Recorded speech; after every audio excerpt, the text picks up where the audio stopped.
เหมยซุงค่ะเหมยซุงพี่ๆน้องๆพบปันแห้งขาวสายหมอหอมกุ๊กกอกค่ะเมื่อในเป็นวันที่5เดือนธันวาคมปี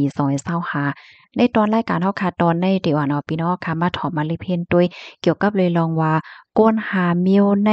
กึ่งลีเอามาในภาวะจัดปานโตเจ้าก็เฮาค่ะก็กึ่งลีเป็นนะคะสังว่าโกหยับผ่านต่อโจในค่ะพี่น้องค่ะเพราะว่าเฮาค่ะมาด้วยภาวะจัดปานก้นเฮาค่ะกูมือกูวันค่ะเนาะ ว่าได้อยู่ในคักตอนอันไหลค่ะเนาะเป็นลูกอ่อน5เป็นลูกเฮียน5เป็นก้นเหตุการณ์5และจังได๋ค่ะมันก็มีรองเข็งตาและมีรองอันที่เฮาคาโหลดไลเฮ็ดตั้งนำตั้งหลายเนี่ยค่ะเสแลซองเจ้าหนังว่าเฮาคาเล่นเฮ็ดก่อเอาก้นเสก็ดีอันมีฟิงยามหาเมียวในเข้ามาในจาดป่านในจึงเลอเซว่าไลจอยปันอีสังเฮาเย้าในได้เอาตั้งตุกค่าตั้งอย่าเผิดจังได๋มาปันเฮาเที่ยงลูกกวนเย้าในค่ะก้นหาเมียวในซ้ำเป็นจึงหือหลาไหน ข้อที่1ค่ะก้นตีอันโหจักขอความอันว่าก่อใหญ่ในเขาเปรียบเสมว่าอายุอาสากนั่นเตใหญ่ยาวค่ะนะก้อยกะว่าป้ายว่วนลองเฮ็ดลองสร้างเนี่ยก็ยังตึกเป็นลูกอ่อนอยู่เนี่ยค่ะมีลองเอาพุนพรค่ะนะเพราะว่าครบทบยาปัญหาอีหังมาเนี่ยก็โหลายตั้งแก่หมอว่วนหมอสอนค่ะมีปัญหาอีหังมากก็กว่าย้อนตั้งจอยเทียมเปิ้น ปึ้งอิงเปิ้นอยู่ตาสีฮัดแดบตัดใจหังก้วยก็เหลียวเพราะว่ามีปัญหามานั้นก็เป็นสังมาสีเมียวๆเนี่ยก็กว่าแน่ใส่เปิ้นติ๊กๆค่ะเนาะ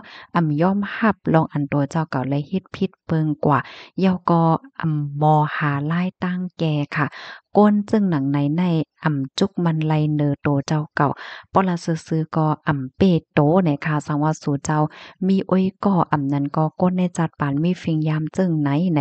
เจ้าเก่านั่นเตไลจอยเทียมยาก็เตไลหับปนพรปันเขาอยู่ตาเสเหย้าได้ค่ะกำในมาแทงคอที่2ค่ะใจคอกว้ามอันว่าญาติพี่น้องญาติพี่น้องว่าโอ้ยก่อว่าก็ฮักว่าสังว่าเจ้าในมาเป็นคออ้างติ๊กๆเฮ็ดไหนคะนะก็ได้มาย้อนตั้งจอยแถมอยู่ตาเสโดยดี ฮู้จักข้อความอันว่าอ่านหน้าเกรงใจในคะเนาะค่ะย่อมย้ำว่าพี่น้องค่ะมังก็ได้โฮบทบย้ายอยู่ค่ะเนาะก้นจึงหนังไหนในค่ะนะบางปอกเขาก็ได้มาย้อนตั้งจอยเทียมว่าจอยเทียมบันอิ้นแลเฮาเป็นอ้อยก่อกันลูเฮาเป็นพี่น้องกันลู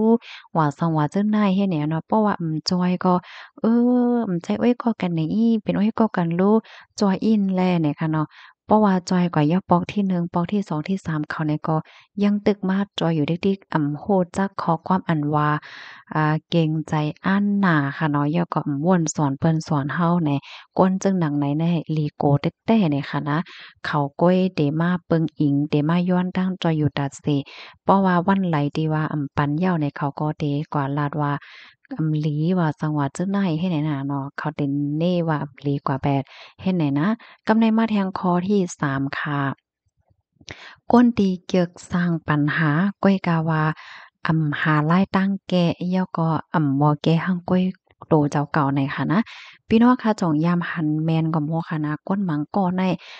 ว่าเขาได้กว่าอยู่ที่ไลกว่าเหตุการณ์ที่ไลค่ะเนาะเขาได้เจิกสร้างปัญหาค่ะนะเรื่องเล็กๆเอาเป็นเรื่องใหญ่เนาะปยก็ว่าก็นั่นว่าก็ในเฮ็ดเมี่ยวๆเนี่ยมันว่าสร้างปัญหาตาเส กำในเพราะว่าเป็นปัญหามาเหย้าตัวเขาซ้ำหับแก่ค่ะนะเอาปัญหาลงในมายืนบันเปินมาโป้บันเปินเฮ็ดให้ไหลแก่แต้นตางเนาะบางกอนในลองเฮ็ดสั่งว่าเมียวๆในเตึกเคิกสะเลหน้าตาหังเจ้าในป้าแทงลูกกวนค่ะเนาะเกี่ยวสร้างปัญหาจังเนี้ยพี่น้องเขาจองยามหันค่ะอยู่ที่ไรก็ที่นั้นมีปัญหานะก็น่ะว่าเขาซ้ำยอมรับแล้วก็หันลอง ตีเจ้าเก่าไลเฮ็ดสร้างกว่าเฮ็ดจังเนี่ยเป็นปัญหามากก็เจ้าเก่าก็ซ้ำออกแก่ทำให้เปิ้นแก่ให้แหน่เนาะก้นเมียวแหน่ๆลีโกแต้ๆยาวเลยค่ะนะบ่เป็นไรเพราะว่าเฮาคาโฮคิดด้านไหนเฮาคาอย่าไปเรียนเฮ็ดก็อยู่นะก้อยก็ว่าอย่าไปสำใจแห้งน่ะเฮ็ดในนั้นค่ะน่ะเนาะกับในมาแทงคอที่4ค่ะก้นดีอันมีน้ำกัดย้อนเมียวเหลียว ก้อยน่ะว่ายืนเมียงเปิ้นเฮ็ดจั่งใดคะเนาะการย้อนตั้งจอยแถมตีเปิ้นในค่ะนะ มันก็ย้อนเลยอยู่ค่ะมันเป็นหังเนาะก้อยกะว่าสังว่าย้อนตั้งจอยเทียมเปิ้นอยู่ติ๊กๆตัวเจ้าเก่าซ้ำว่วนตีเดจอยเทียมเปิ้นนั้นก็ยินแมงเปิ้นค่ะนะเหมือนจังหนังว่าย้อนยิ้มเงินเปิ้นว่าย้อนใจโคของเปิ้นว่าย้อนเมียวๆอยู่ติ๊กๆให้แนวเนาะก้อยน่ะว่าอันตัวเจ้าเก่าซ้ำยินเมียงเปิ้นว่าเฮ็ดไหนอันนี้ก็เป็นลองดีลีโก้เนี่ยค่ะนะกวนที่มีฟิงยามจังไหน ก็เปิ้นหังเลยว่าลีโกไหนก็เปิ้นว่าเขาป้อหมอว่วนหมอสอนค่ะเนาะอันเต้มันแน่เพราะว่าเฮาค่ะก็ย้อนตั้งจอยแถมที่เปิ้นจอยแถมเฮามาเฮาเนี่ยก็ยิงแค่นโหลยินจมขอบใจเสียก็เพราะว่าเฮาค่ะก็ยืมเงินเปิ้นมาเปิ้นปันเฮากู้มาเฮาโหลเลยยินจมเหี่ยวก็กว่าสายเต้นขึ้นเฮ็ดให้ไวๆแล้วก็หนังหือเต็มจังโหลแล้วก็กู้เงินเปิ้นแทงนั้นเฮาโหลคัดใจเก็บเงินอันนี้เปิ้นฮ้องว่าเป็นคนที่หมอว่วนค่ะนะ ก้อยก็ว่าก้นเจออันในห่ำแหนมเขาก็ยิ้มเปิ้นค่ะเนาะเพราะว่ายิ้มเปิ้นไล่มาเนี่ยก็เดสายเต้นขึ้นให้เขาว่าเหก่อนเขาก็เลยวนว่าเดี๋ยวลอกลายจังเฮยก็ย้อนกูยิ้มเงินมันเทียงให้แหน่เพราะว่ายากก้นจังได๋ได้ก็เพราะว่าออกยานมาแล้วก็เข้าใจยานลาในนั้นน่ะก็บอกว่ามันได้เอาทางอุปาทอุเลในมาปันสู่ก้อยได้เฮ็ดหลายๆสู่ไล่เฮิดไล่มอยจ้อมเขาก้อยเฮ็ดให้ค่ะอ้อกำในมาทางข้อที่5ค่ะก้นตีอันโฮดจักข้อความอันว่าขอบเขตในค่ะว่านะความใต้เฮาได้ก็ได้เลยว่าปึ้นตีนั่นค่ะน่ะเนาะความไทยเขาว่าขอบเขตเฮ็ดจังได๋ค่ะนะกวนเฮาค่ะในมันโหลเลยมีเซนตั้งแต่ได้เลยว่าเซนเฮ็ดจังได๋ค่ะย่อเนาะโหลเลยฮู้จักว่ามันโหลเลยย้อนตั้งจอยเทียมเปิ้นบ่กล้าหือเฮาโหลเลยลาดเหย้าหยอกเปิ้นได้มอกหือเฮ็ดแหนมันใจว่ากว่าป่นแปนลองสุนโตเปิ้นแห้งหนาเฮ็ดจั่งเนี้ยนะตัวอย่างเปิงแต่งมันเพราะว่าเฮาคากว่าย้อนจอยเปิ้น1ปอก2ปอกในเฮาคาเนี่ยก็ซ้ำโหลไหลอันหนายาวนั่นน่ะก้นที่อันฮู้จักขอบเขตฮู้จักป้ออันว่าแน่ซ้ำ3 4 5ปอกอตึกกว่าอยู่ติ๊กๆให้แหน่เนาะ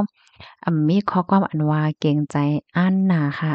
มีแต่ข้อความที่ว่ากว่าย้อนเปิ้นอยู่ติ๊กๆให้แหน่อ้อ เพราะว่าหบทบยาก้นจังไหนโอ้ยก่อจังไหนในสุเดเฮอแต้ๆเนี่ยค่ะนะเพราะว่าปันก็ว่าเป็นโอ้ยก่อกันรู้แฮงเลยว่าปันซุ่มมีน้ำใจต่อเฮาให้เนี่ยเนาะ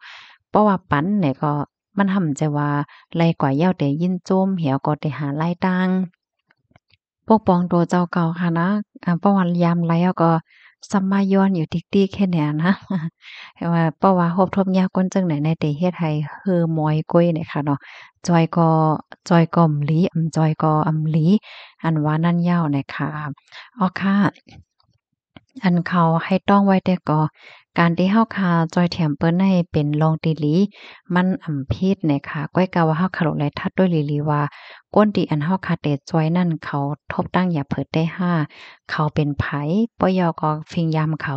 เป็นจึ้งหือได้เอาการจอยแถมเปิ้นในเพราะว่าเฮาคาจอยยาก้นหลีก้นที่เปิ้นหมอว่นหมอสอนหมอฮู้กงฮู้หมุนเพราะว่าเนี่ยจึงมันติเป็นน้ำใจอันมีกาขันเต้ๆแน่อ้อ เพราะว่าเฮาขาจอยยากก้นหนังหาแมวที่ว่ามาในเนี่ยได้ก็เลือสิว่าเขาเต็มฮู้จักกงมนต์ยาวยังได้เอาตั้งตุกข่ายอย่าเผิดจะได้มาปันเฮาขาแทงลูกกวนน่ะค่ะข้อมูลในค่ะเลยเปิงอิงเอามาตีจานอามเนี่ยค่ะออนไลน์เตรียมตังไว้เนี่ยค่ะนะก็ยินชมแต้ๆเนี่ยค่ะลูกที่ตอนได้เห็นแล้วกำได้ค่ะก็ไล่เฮียนมาแทงตอนหนึ่งเนี่ยค่ะนะตอนในซ้ำเป็นในตอนของลูกเนี่ยค่ะอ่า เพราะว่าเฮาค่ะเป็นก้นหนึ่งก็ได้เนี่ยค่ะว่านะข้อที่1เนี่ยค่ะโหลดไหล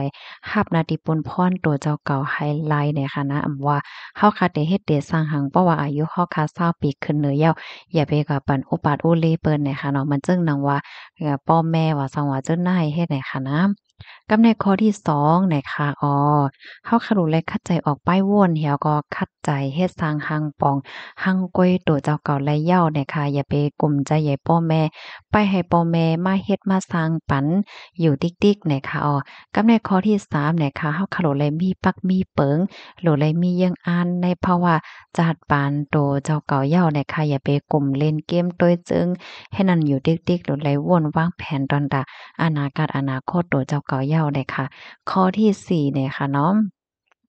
เพราะว่ามีปัญหาอีหังมาเนี่ยก็ลุกคัดใจหารายตั้งแกลีทางก้อยก็เหลียวเนี่ยค่ะอย่าไปกลุ่มกว่าใจใหญ่ป้อแม่ปันตั้งไม่ป้อแม่อยู่ติ๊กๆเนี่ยค่ะอันนี้ก็